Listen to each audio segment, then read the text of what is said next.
बिस्मिल्लाहिर्रहमानिर्रहीम। अस्सलाम वालेकुम नाज़रीन, आप यूट्यूब चैनल देख रहे हैं। मैं इमरान खान हूँ। नाज़रीन, एक सबसे पहले तो वो ख़बर ले लें जो मैंने आपको बताया था कि इमरान खान साहब का केस लगा हुआ है इस्लामाबाद हाई कोर्ट में। उनके वकला ये कह रहे थे कि इमरान खान साहब को अगर आज बेल मिल जाती है, और ये कोई मसला नहीं है, उन्होंने ये दावा किया था कि अगर ये बेल मिल जाती है तो फिर इमरान खान साहब को कोई रोक नहीं सकता, वो आज रिहा हो जाएंगे। लेकिन हुआ क्या, जिसका खदशा था, जो मैंने आपसे कहा था कि जब तक इस्लामाबाद हाई कोर्ट में चीफ जस्टिस सरफराज डोगर साहब हैं, एस्टेब्लिशमेंट को या इमरान खान के दुश्मनों को कुछ भी फिक्रमंद होने की ज़रूरत नहीं है, क्योंकि डोगर साहब किसी भी लेवल तक जाएंगे एस्टेब्लिशमेंट को सर्व करने के लिए, ऐसा अब दिखाई देता है। हुआ ये कि जब इमरान खान साहब के केस की समाअत हुई, सबसे पहले तो ये है कि बाहर कर्फ्यू लगा दिया गया। इस्लामाबाद हाई कोर्ट में ऐसा लगता है कि मार्शल लॉ लग गया, और बाहर इजाफी नफरी पुलिस की तैनात, खारदार तारे और बड़ा बंदोबस्त किया गया। सहाफ़ियों को और वकला को भी अंदर जाने से रोका जा रहा था। बहरहाल कुछ सहाफ़ी जो अंदर गए, उनमें समी इब्राहिम साहब थे और दीगर कुछ और सहाफ़ी थे। वो वहाँ पे अपना वीलॉग रिकॉर्ड कर रहे थे। जब वो अंदर अपनी खबरें देने में मसरूफ़ थे तो अमला आ गया और सिक्योरिटी वालों ने आकर उन्हें कहा कि जनाब, आप यहाँ पे रिकॉर्डिंग नहीं कर सकते। अब ये अदालत के बाहर वाला एरिया है, अहाते के तो अंदर है, सिक्योरिटी से अंदर है, लेकिन ये अदालत का वो एरिया है जहां पे नॉर्मली रिपोर्टर्स खड़े होकर अक्सर बातचीत करते हैं, और ये एक रूटीन है। वहां पे उन्हें कह दिया गया, जी आप यहां पे काम नहीं कर सकते। उन्होंने कहा क्यों नहीं कर सकते जी? एसपी साहब का हुक्म है। उन्होंने कहा जी एसपी साहब तो नहीं, यहाँ पे तो अदालत है, तो यहाँ तो जज साहब का हुक्म होगा। जी जज साहब ने कह दिया यहाँ कोई काम नहीं कर सकता। तो एक अजीब मार्शल लॉ लगा दिया गया। इसी हाई कोर्ट से इमरान खान साहब जो साबिक वज़ीर आज़म है, उन्हें इसी अहाता अदालत से जबरी तौर पर अगवा किया जा सकता है। रेंजर्स वाले आके वो ये कर सकते हैं, लेकिन मीडिया यहाँ पे कवरेज नहीं कर सकता। ये मार्शल लॉ है और कुछ नहीं है। हुआ ये, जब समाज शुरू हुई तो पाकिस्तान तहरीक इंसाफ को बड़ी उम्मीदें थी। तो तहरीक इंसाफ को लगता था कोई बात आज बन जाएगी, लेकिन पता चला कि जी प्रोसिक्यूटर अब बीमार है। और प्रोसिक्यूटर जो बीमार है ना, उसने कोई मेडिकल रिपोर्ट भेजी ना कोई और चीज़ भेजी, बस अचानक बता दिया जी प्रोसिक्यूटर बीमार है और वो नहीं आ सकता। नॉर्मली ये होता है, कोई बीमार हो तो जज एक आधे दिन की, 2 दिन की तारीख दे देता है कि ठीक है भाई कल आके पेश हो जाए, नहीं तो अपनी मेडिकल रिपोर्ट लेकर आए, नहीं तो फिर आप उनकी जगह किसी और को बोले वो पेश हो जाए। सरकारी है ना, तो सरकार का काम नहीं रुकता होता है। एक प्रोसिक्यूटर बीमार है, दूसरा आ जाता है। लेकिन पता चला जनाब के प्रोसिक्यूटर बीमार है, और उसके बाद इस बीमारी की बुनियाद पर जज साहब ने कहा जी आज तो समाअत नहीं हो सकती। तो हम आपस में मशवरा करते हैं, मशवरा करके 5 मिनट में आपको बताते हैं आप करना क्या, अगली तारीख कौन सी है। तो वहां जो रिपोर्टर मौजूद थे, बाकी सबको लगा कि 1-2 दिन की तारीख दे देंगे जज साहब, बहुत ही कोई गेम डाल दी तो 3-4 दिन की, 5 दिन की दे देंगे। लेकिन जस्टिस डोगर साहब अंदर गए और चैम्बर में जाने के बाद जब तारीख दी तो मशवरा करके उन्होंने बताया 16 अक्टूबर। पहले ही ये केस 8-9 महीने के बाद लगा है। 8-9 माह के बाद लगने वाले केस को एक मरतबा फिर एक लंबी तारीख दे दी गई 3 हफ्तों की। ये है जनाब इस्लामाबाद हाई कोर्ट में इंसाफ की सूरत हाल। अगर कोई रिटायर्ड जर्नैल आ जाए ना, तो 24 घंटों में ऑन डिमांड, यानी मनपसंद फैसला इंसाफ की सूरत में यह अदालत मुहैया कर देती है। अदलिया ऐसा लगता है कि दुकान की तरह काम कर रही है, जहां पे मुनाफा देखा जाता है, जहां नफा और नुकसान देखा जाता है कि जनाब जिस चीज में नफा है वो कर दो, जिसमें नुकसान होता है वो ना करो। और एस्टेब्लिशमेंट की गुलामी के साथ जजेस ऐसा लगता है काम कर रहे हैं। बड़ी बदकिस्मती है ये बात करना, लेकिन ये बात हो रही है।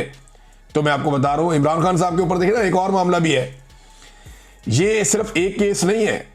जो तोशा खाना में इमरान खान साहब की बरीयत की दरखास्तें हैं, वो अब मुकर्रर की गई 7 अक्टूबर तक के लिए। यानी बरीयत की दरखास्तें 7 अक्टूबर तक के लिए मुकर्रर कर दी गई। वो इमरान खान साहब ने और उनकी वाइफ ने पहले किया हुआ था कि ये केस रोके, इसमें तो बरीयत बनती है, लेकिन वो 7 अक्टूबर, यानी अब हमें जो एक टाइमलाइन मिल रही है वो ये बता रही है कि 7 अक्टूबर से पहले पहले इमरान खान और बुशरा बीबी को सजा सुना दी जाएगी तोशा खाना 2 में। उसके बाद 7 अक्टूबर वाला मामला भी इधर उधर हो जाएगा, और अगला केस कौन सा आ जाएगा? वो आ जाएगा अलकादर वाला, जो लग जाएगा इस्लामाबाद में हाई कोर्ट में, और फिर उसके अंदर इमरान खान साहब को बेल दे दी जाएगी। लिहाजा इमरान खान साहब को अंदर रखने का पूरा बंदोबस्त पाकिस्तान की मिलिट्री एस्टेब्लिशमेंट ने किया हुआ है। इमरान खान साहब की जो वीडियो लिंक पे समाअत होती है ना, उस हवाले से भी एक डेवलपमेंट है मेरे पास। अब ये देखें आपके हालात कहां पहुंच गए हैं, और ये कह कौन रहा है ये सलमान अकरम राजा साहब बता रहे हैं कि जनाब हमारे साथ हो क्या रहा है। वीडियो लिंक पे इमरान खान साहब की जो समाअत हो रही थी उसके खिलाफ एक दरखास्त दायर कर दी थी पाकिस्तान तहरीक इंसाफ के इमरान खान साहब के वकला ने। अब वो समाअत होनी थी। अब जी समाअत के लिए वो कहते हैं जी हम वहां पे पहुंचे और लतीफ़ खोसा साहब ने और सलमान अकरम राजा साहब ने इन्होंने सीनियर जज से मुलाकात की कि जनाब हमारी समाअत क्यों नहीं हो रही। तो एडिशनल रजिस्ट्रार को बुलाया गया, उसने आकर बताया कि जनाब फाइल गुम हो गई है और जज साहब ने कहा जब तक फाइल नहीं मिलती तब तक समाअत नहीं हो सकती। हमें इस तरह की सूरत हाल का सामना है। यानी आप अंदाजा करें कि कहीं पे प्रोसिक्यूटर बीमार हो जाता है, कहीं पे फाइल गुम हो जाती है, कभी जज बीमार हो जाता है, कभी जज छुट्टी पे चला जाता है। अगर इमरान खान के ट्रायल को तेज चलाना हो और इमरान खान जेल से बाहर हो तो रोजाना की बुनियाद पर अदालतें बुलाती हैं। लेकिन अगर इमरान खान साहब के मामलात को लटकाना हो तो ये सारे काम भी हो जाते हैं। कभी रात को 12-12 बजे तक मिलिट्री एस्टेब्लिशमेंट के इशारों पे केसेस चलाए जाते हैं, जेल के अंदर ट्रायल किए जाते हैं और कभी जजेस 6-6 महीने 8-8 महीने केस सुनने के लिए मुकर्रर ही नहीं करते। ये इमरान खान साहब को अंदर रखने के लिए एक साजिश के तौर पे पूरा निजाम काम कर रहा है और हम ये होते हुए देख रहे हैं। ये तारीख का हिस्सा बन रहा है और अदलिया की तारीख मसख हो रही है। इस पे जो गोल मेज कॉन्फ्रेंस वकला की होनी थी सुबह, वहां पे बड़ी पुलिस भेज दी गई और वहां पे भी बड़ा दबाव बनाया गया जनाब कि ये गोल मेज कॉन्फ्रेंस जो है वो उसको सबोटाज किया जाए।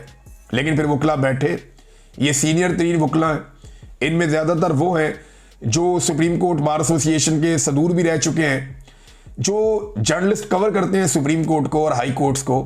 सीनियर तरीन सहाफ़ी वो भी वहाँ मौजूद थे, सदीक जान साहब थे, मुतीउल्लाह जान साहब थे, बाकी साकिब बशीर साहब गालिबन और बाकी जितने भी सीनियर जर्नलिस्ट हैं वो यहाँ पे मौजूद थे। इन सहाफ़ियों ने भी वहाँ पे बातचीत की। इस गोल मेज कॉन्फ्रेंस से सहाफ़ियों ने भी खिताब किया क्योंकि वो अदलिया को कवर करते चले आ रहे हैं और वो इसका एक हिस्सा है। तो उन्होंने भी अपनी बातचीत की। इसमें 2-3 चीज़ें ना सदीक जान ने बड़ी ज़बरदस्त की और ये बातें बिल्कुल दुरुस्त हैं, अल्लाह ताला उनकी हिफाजत करे। नंबर 1 उन्होंने कहा जी कि अब पहले तो ये होता था ना वकील अच्छा कर लो, फिर होता था जी वकील करने की क्या ज़रूरत है, आप जज ही कर लें। तो अब जनाब कहा जाता है कि सेक्टर कमांडर के साथ आपका ताल्लुक हो तो फैसला आपके हक में आएगा। ये अदलिया की टोटल औकात रह गई है कि एक कर्नल या ब्रिगेडियर रैंक का बंदा जो है वो अब जजों की जो उनको बताएगा फैसला क्या करना है। ये हालात पैदा हो गए।